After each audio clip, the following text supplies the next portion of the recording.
আমরা এটি বিগত 5 বছরের সামগ্রিক অর্থনীতির গতি প্রকৃতি এবং বাজেট বৃদ্ধির ট্রেন্ড লক্ষ্য করি, তাহলে দেখব প্রত্যেক বছর টাকার অঙ্কে বাজেট বৃদ্ধি হয়েছে। সেই হিসাবে যে বড় আকারের বাজেট উপস্থাপিত হবে এই 2026-27 অর্থ বছরে, এটা খুবই স্বাভাবিক।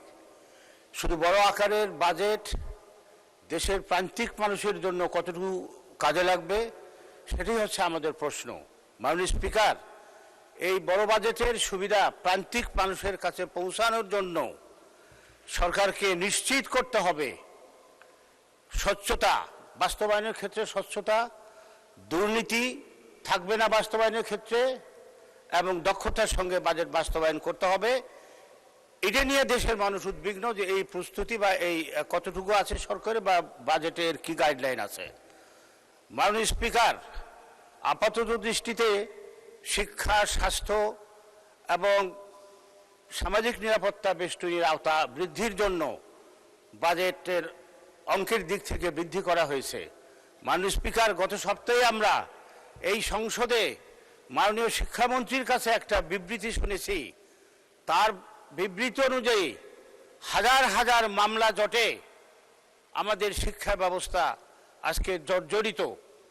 শিক্ষা প্রতিষ্ঠানগুলোতে শিক্ষক নাই, কর্মচারীর অভাব, বিশেষ করে গ্রাম পর্যায়ে যে প্রাথমিক বিদ্যালয়গুলো আছে সেখানে শিক্ষকের পাশাপাশি ছাত্রেরও অভাব। মাননীয় স্পিকার, বিগত ফ্যাসিবাদী আমলে যেভাবে দলীয়করণের মধ্য দিয়ে শিক্ষা প্রতিষ্ঠানগুলোকে ধ্বংস করা হয়েছে, যদি একই ধারাবাহিকতা যেটা আমরা লক্ষ্য করছি যে বর্তমান সময়েও স্কুলের কমিটি গঠন থেকে শুরু করে সমস্ত বিশ্ববিদ্যালয়ের নিয়োগ প্রক্রিয়া সবখানেই দলীয় বিবেচনাকে প্রাধান্য দেওয়া হচ্ছে। মাননীয় স্পিকার, এই দলীয় বিবেচনা প্রাধান্য পেলে শিক্ষা খাত কখনোই ঘুরে দাঁড়াতে পারবে না বলে আমি মনে করি। মাননীয় স্পিকার, স্বাস্থ্য খাতে বাজেট বরাদ্দ বৃদ্ধি পেয়েছে ঠিক আছে, কিন্তু স্বাস্থ্য খাতের বড় সমস্যা হচ্ছে আমাদের জনবলের দক্ষতার অভাব।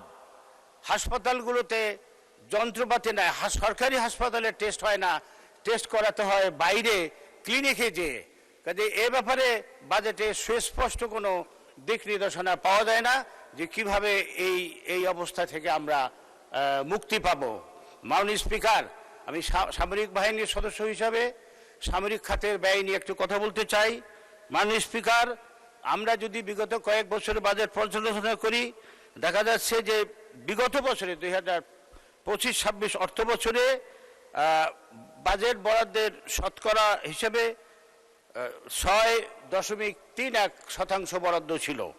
এবারে টাকার অঙ্কে বৃদ্ধি পেলেও সেটা শতাংশে কমেছে 6.01। মাননীয় স্পিকার, বর্তমান বৈশ্বিক এবং আঞ্চলিক প্রেক্ষাপটে আমি মনে করি বাংলাদেশের যে সশস্ত্র বাহিনী আছে সেটাকে আরও শক্তিশালী করা, প্রশিক্ষিত করা, এটার জন্য উন্নত প্রযুক্তি সম্পন্ন অস্ত্র এবং সরঞ্জামাদি ক্রয় করতে হবে। সশস্ত্র বাহিনীর সদস্যদেরকে উন্নত প্রশিক্ষণ দিতে হবে দেশে বিদেশে, এবং আমাদের উপকূলীয় অঞ্চলে যে নজরদারি এবং সাইবার নিরাপত্তা বৃদ্ধির জন্য আমাদেরকে খরচ করতে হবে। মাননীয় স্পিকার, সেই বিবেচনায় আমি প্রতিরক্ষা বাজেট আরও বৃদ্ধির জন্য প্রস্তাব করছি। মাননীয় স্পিকার, আমরা এই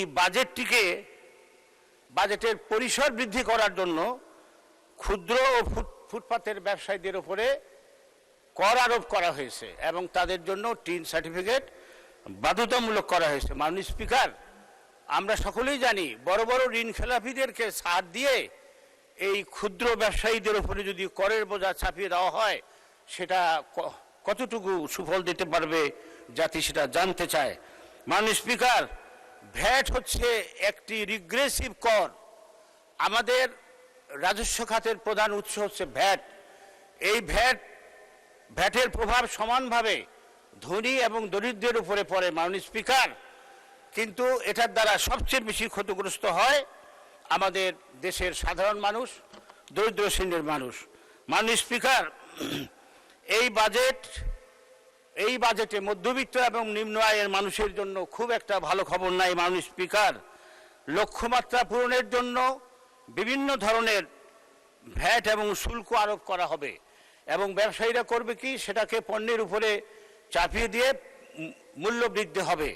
এই মূল্য বৃদ্ধির যে কষাঘাতে সাধারণ মানুষ তাদের যে জীবন ধারণের জন্য নিত্য নৈমিত্তিক চাল ডাল তেল লবণ কিনতে হয় তার উপরে পড়বে।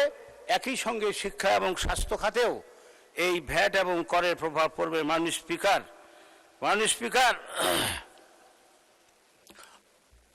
আমাকে 1 মিনিট সময় বাড়িয়ে দেবেন। আমি ঢাকা 16 আসনের থেকে নির্বাচিত হয়েছি। আমার সংসদের প্রথম বক্তব্যে আমি বলেছিলাম বৃহত্তর মিরপুরের গোটা দেশের চিকিৎসা ব্যবস্থার মতো বৃহত্তর মিরপুরেও চিকিৎসা ব্যবস্থা বেসরকারি খাতের উপরে নির্ভরশীল। এই বৃহত্তর মিরপুরে একটি জেনারেল হাসপাতাল। মাননীয় সদস্য 2 মিনিটে শেষ করেন। 2 মিনিট।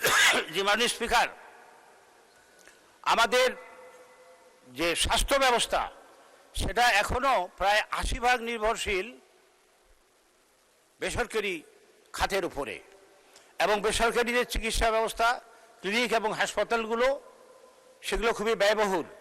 মিরপুর একটি নিম্ন মধ্যবিত্ত মানুষের আবাসিক এলাকা। মাননীয় স্পিকার, বৃহত্তর মিরপুরে কোনো সরকারি হাসপাতাল নাই। আমি আমার বাজেট বক্তৃতার প্রথমেই বলেছিলাম, প্রথম দিনেই একটি হাসপাতাল প্রতিষ্ঠার দাবি জানিয়েছিলাম। সেই দাবিটাকে আমি আজকে আবার পুনরায় উত্থাপন করছি। মাননীয় স্পিকার, মিরপুর থেকে শত শত বাস এবং ট্রাক ঢাকা শহরের বিভিন্ন গন্তব্যে চলাচল করে, কিন্তু এই বাস ট্রাক দাঁড়ানোর জন্য কোনো বাস স্ট্যান্ড নাই।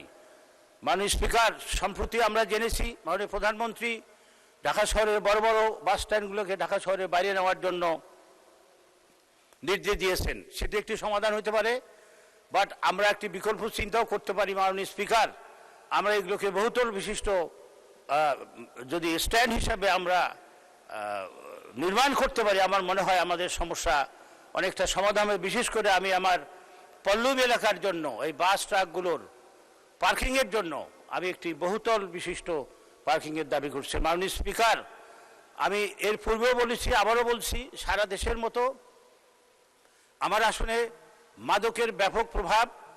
আমি সম্প্রতি মাননীয় স্বরাষ্ট্রমন্ত্রী মহোদয়ের সঙ্গে সাক্ষাৎ করে এটা আমার উদ্বেগের কথা জানিয়েছি।